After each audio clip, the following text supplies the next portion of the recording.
I'm joined by psychology professor Dr. John Greenwood. Let's jump right into the questions.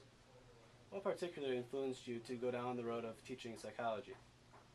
Well, it's a long story, as it always is, but turns out I flunked out of college as a senior, studying physics, but not really wanting to. And so after working for 9 months in a factory, I worked out 4 different programs that would allow me to graduate, and I parked closest to the psychology office, and I went there first. Became a psychologist, although it was really my primary interest anyway. What is the funniest incident that's ever happened in one of your classrooms? The funniest incident, I don't normally think that way, so I don't, I think that occasionally the fun comes from my own demonstration of things that students should not do. And so I try to illustrate that, but other than that, there's not, I use cartoons a lot, but mainly to make points. But I can't remember any funny incidents. Then did you play any sports in either high school or college? Yeah, high school and college. In college I was on the judo team and on the soccer team, and I played a little semi-pro basketball. And that was part of the reason I flunked out. And so what's your favorite recreational sport to play today? Well, I enjoy golf. Golf has become actually my Zen activity, because golf is a game that is incredibly frustrating and difficult. Every shot is unique, and you have to have very good control over yourself. I tend to get a little intense.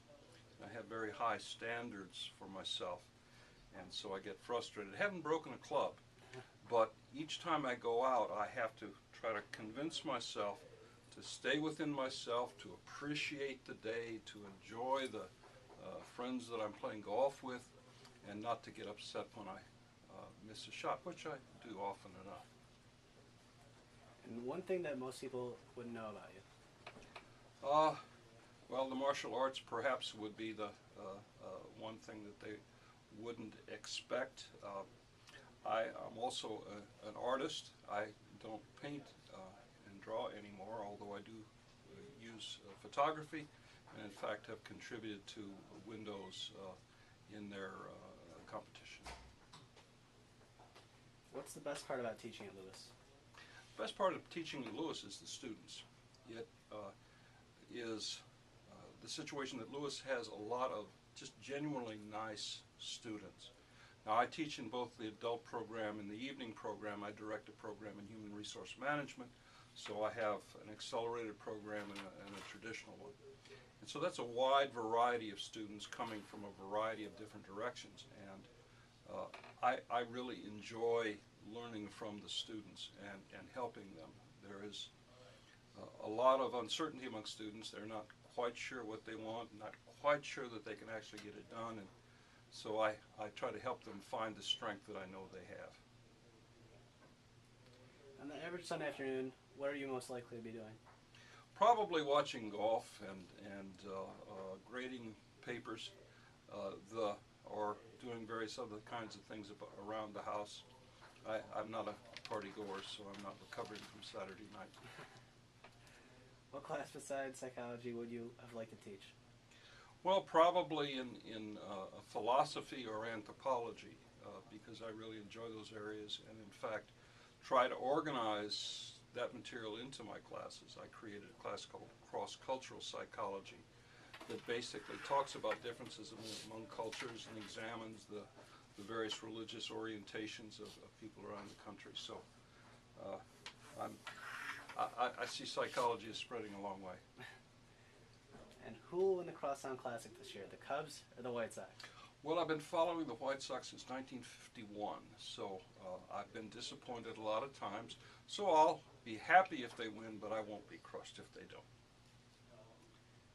Well, I think you already know this question, the answer to this question, but when you were in college, did you think you would be where you're at today? I had no clue.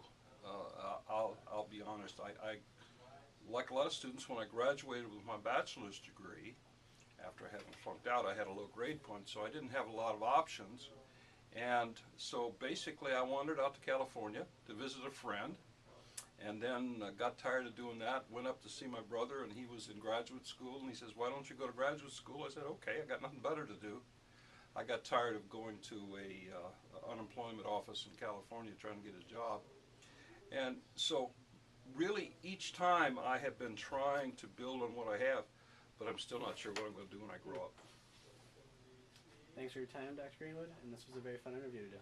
Well, it's my pleasure. I'm glad I could help you. You take care.